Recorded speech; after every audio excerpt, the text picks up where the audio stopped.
Hello friend, welcome back to my channel Biometrica science classes. My name is doctor MMH Navani और आज मैं आपको पढ़ाने जा रहा हूं एनसीईआरटी बायोलॉजी क्लास 12 का chapter number 8 human health and disease के बारे में। तो यहाँ पे मैंने एनसीईआरटी का ही कुछ सेंटेंस को कोट कर रखा है, तो आइए शुरू करते हैं। हेल्थ के बारे में जानते हैं। सबसे पहले, health for a long time was considered as a state of body and mind where there was a balance of certain humors. Humors कहने का मतलब है fluids यानी एक लंबे समय तक ऐसा माना जाता था कि हेल्थ जो है वो बॉडी तथा माइंड का एक स्टेट है, एक अवस्था है जो कुछ फ्लूइड्स के, बॉडी के कुछ फ्लूइड्स के बैलेंस से मेंटेन होता है।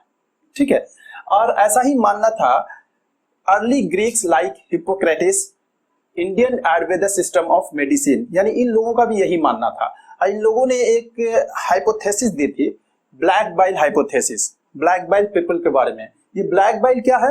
ये black bile actually types of humus है। ठीक है, तो उन्होंने कहा था कि जो लोग ब्लैक बाइल होते हैं वो एग्रेसिव होते हैं, उनकी पर्सनालिटी हॉट पर्सनालिटी होती है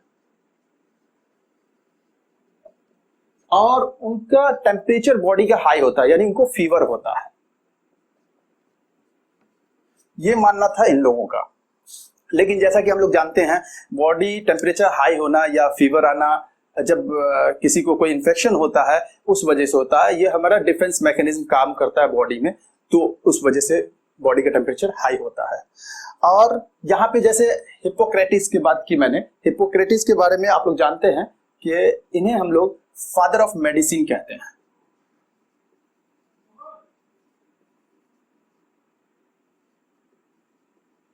ठीक है, तो ये ब्लैक बाइल हाइपोथेसिस जो थे, इसको विलियम हार्वे नाम के साइंटिस्ट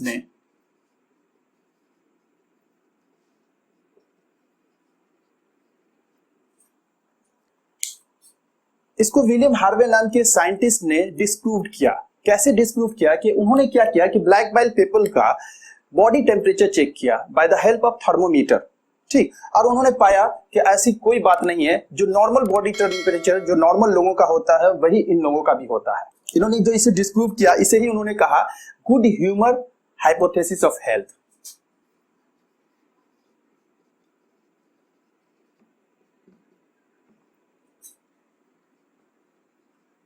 गुड ह्यूमर हाइपोथेसिस, इसी को इन्होंने कहा कि ऐसी कोई बात नहीं है, इन्होंने इसे डिस्प्रूव कर दिया। अब बात करते हैं, in later years biology stated that mind influences through neural system and endocrine system our immune system and that our immune system maintains our health. यानी कहने का मतलब यह है कि माइंड जो है वो इन्फ्लुएंस करता है, यानी बढ़ावा देता है किसको? किसके थ्रू?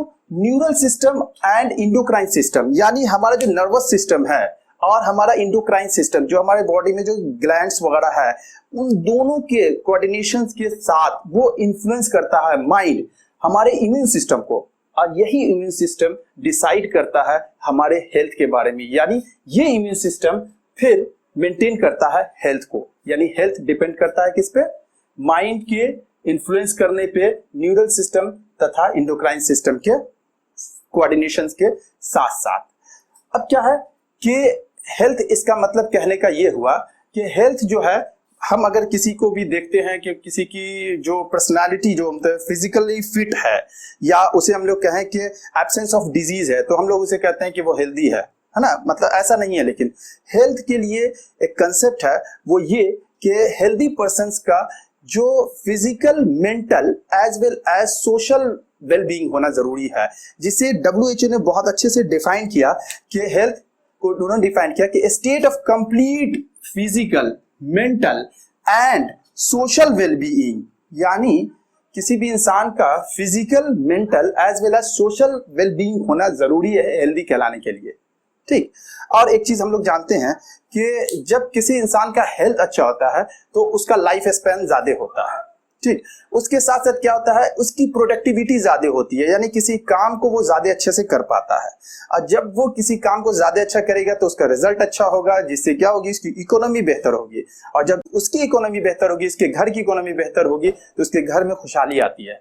ठीक। और उनकी इकोनॉमी बेहतर होने के साथ साथ हमारी कंट्री की भी इकोनॉमी बेहतर होती है। ठीक।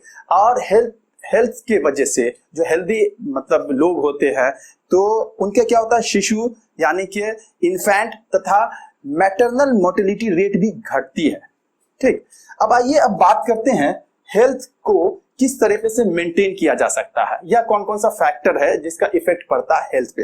तो सबसे पहले यहाँ पे बात करते हैं अफेक्टेड बाय, यानी हेल्थ जो है वो प्रभावित होता है किसकी वजह से। एक तो सबसे बड़ी चीज है कि जेनेटिक डिसऑर्डर की बात करते हैं, कि जब किसी को जेनेटिक डिसऑर्डर है, जेनेटिक डिसऑर्डर में कहने का मतलब है जब कोई बच्चा पैदाइशी किसी डिफेक्टिव जीन के साथ पैदा हुआ, यानी फॉर एग्जांपल हम लोग जानते हैं down syndrome, Turner syndrome, Klinefelter syndrome, ये सब जो डिजीज है ये बाय बर्थ होता है।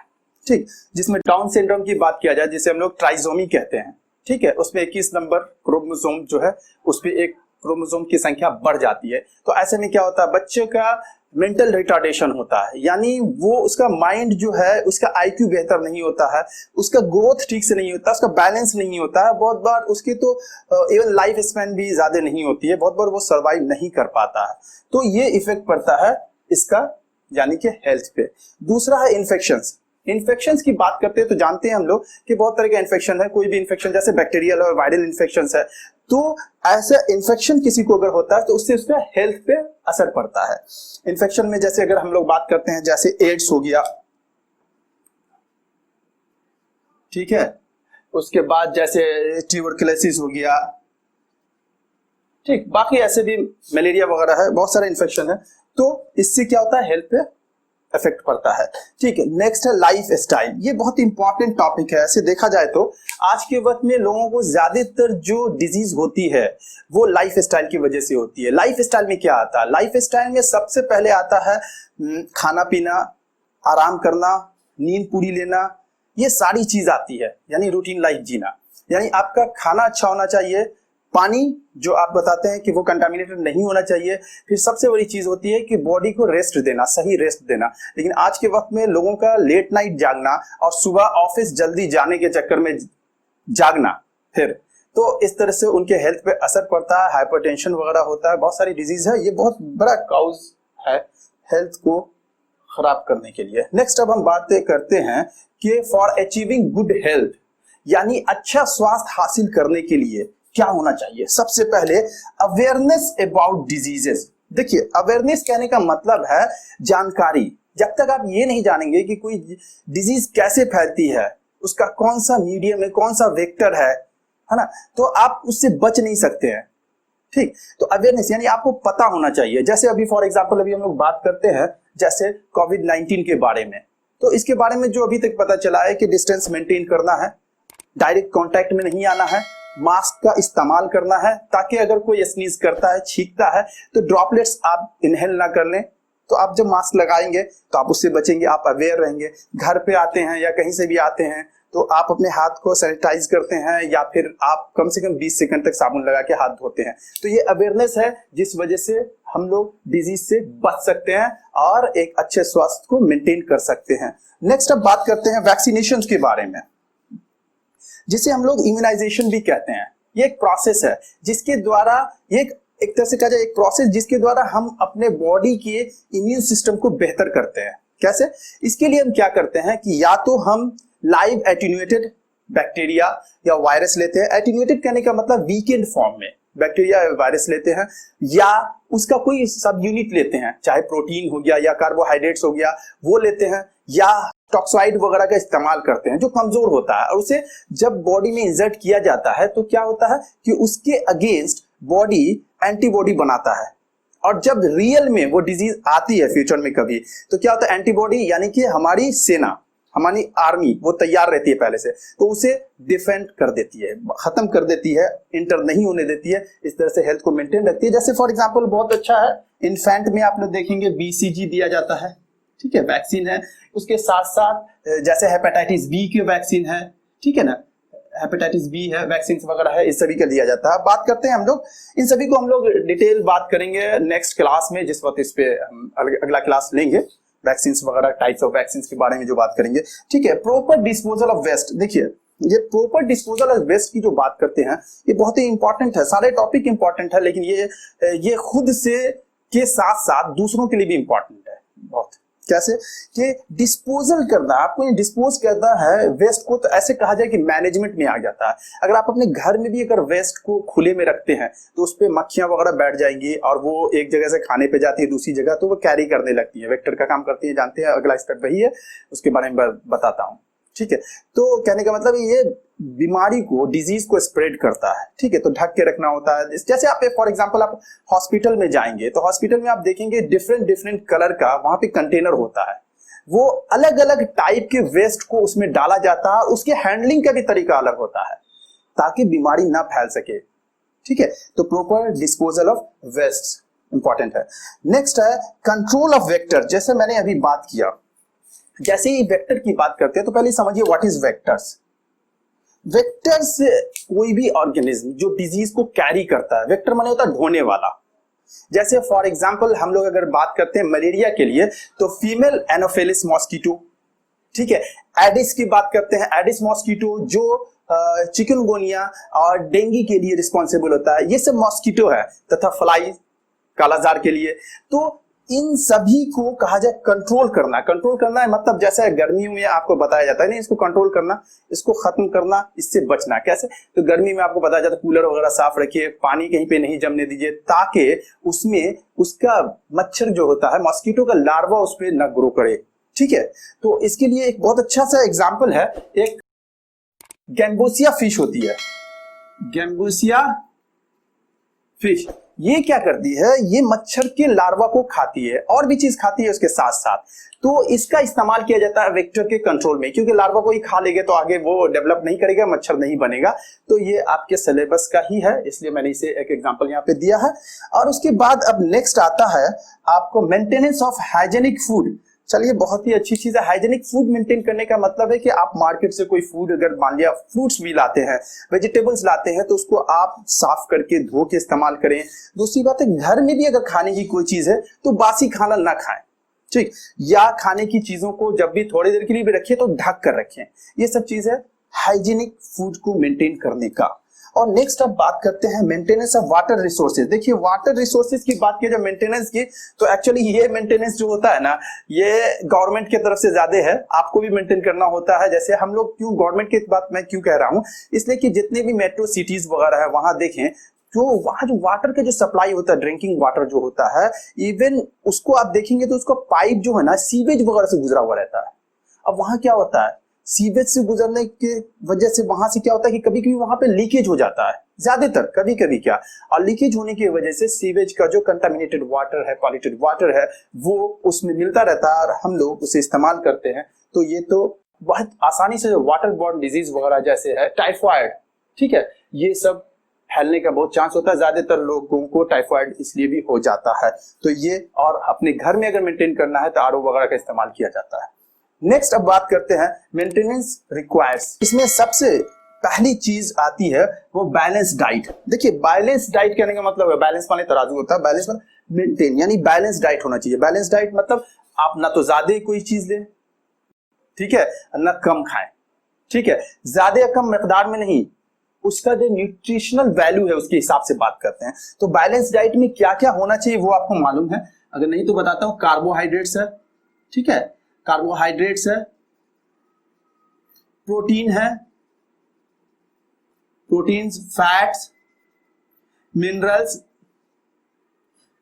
ठीक है, उसके बाद विटामिन, जिसको विटामिन कहेंगे, उसके बाद वाटर एक्सेट्रा, ठीक है। इन सभी का बैलेंस होना चाहिए ताकि बच्चों को कितना खाने की जरूरत है, ग्रोइंग एज में कितनी जरूरत है, ओल्ड एज में क्या जरूरत है, ये बैलेंस डाइट बहुत जरूरी होता है हेल्दी बने रहने के लिए। नेक्स्ट है पर्सनल हाइजीन। देखिए, पर्सनल हाइजीन की बात करते हैं। पर्सनल हाइजीन में क्या आता है, जैसे हम लोग अपने घर में कॉम्ब इस्तेमाल करते हैं, तो उसे अपना खुद का इस्तेमाल करें, चाहे टॉवेल है या आप अपने बहुत सारी सोप है, इन सभी का इस्तेमाल जो करते हैं वो पर्सनल रखना चाहिए, ताकि अगर हम पर्सनल रखेंगे तो हम मतलब डिजीज एक दूसरे से फैलाने नहीं देंगे, यानी उससे बचेंगे। मतलब कहने का जैसे फंगल डिजीज वगैरह होती है, जनरली स्किन डिजीज होता है, इससे बचेंगे। ये पर्सनल हाइजीन है। और कुछ पब्लिक हाइजीन भी होता है, जैसे पब्लिक प्लेस पे जो टॉयलेट वगैरह है या कोई ऐसी जगह कंटामिनेट जगह से कम इस्तेमाल करने की कोशिश करें। और वहां अगर मान लिया जरूरत है तो देख के जाए सफाई कहाँ पे है नहीं है, उस सभी का इस्तेमाल करना। ये सारी चीजें जरूरी होती है एक कहा जाए कि अच्छा स्वास्थ्य बनाए रखने के लिए। नेक्स्ट होता है रेगुलर एक्सरसाइज। रेगुलर एक्सरसाइज में यहाँ पे मैंने दे रखा है योगा। ठीक है, मैंने इसलिए दे रखा है कि आपको मैंने पहले ही बताया कि एनसीईआरटी ने कहा है, इसलिए मैंने यहाँ पे दे रखा है खास इस पे। और इसके मैं कुछ रेगुलर एक्सरसाइज में कुछ और बातों को मैं बताता हूँ। जैसे एक्सरसाइज में जनरली एक होता है लोग जिम करते हैं जिसको कहते हैं, ठीक है, उसमें क्या होता है और योगा में थोड़ा फर्क है और बहुत बड़ा फर्क है। देखिए ये जो योगा है ये बहुत ही बेनिफिशियल है। एक तो सबसे बड़ी चीज ये है कि इसे हर एज के लोग कर सकते हैं। दूसरी बात है योगा करने से मेंटल फिजिकल दोनों ही फिटनेस प्राप्त होता है, हासिल होता है। लेकिन जो जिम करते हैं लोग तो उनका क्या होता है कि for a time being body बन जाती है, देखने में तो बहुत अच्छी लगती है लेकिन बाद में उन्हें परेशानी होती है। और इसके साथ साथ एक और जो बड़ी चीज है वो ये होती है कि वैसे लोग एग्रेसिव हो जाते हैं जो जिम वगैरह करते हैं। लेकिन योगा करने वाले शांत रहेंगे तो उनको दोनों ही तरह के जो कहा जाए कि mental as well as physical दोनों ही प्रकार का उनको बेनिफिट होता है योगा से। तो ये बहुत ही अच्छी चीज है। और इस प्रकार से आज आपने ह्यूमन हेल्थ एंड डिजीज का एक पार्ट्स पढ़ा जिसमें हेल्थ के बारे में मैंने आपको बताया। अब नेक्स्ट क्लास में मैं डिजीज के बारे में आपको पढ़ाऊंगा। ठीक है, अगर आपको मेरा क्लास पसंद आया तो मेरे चैनल को सब्सक्राइब कीजिए और इस वीडियो को लाइक कीजिए, शेयर कीजिए और आपका कमेंट बहुत वैल्यूएबल है तो कमेंट कीजिए। Thank you very much. Next class में मिलते हैं।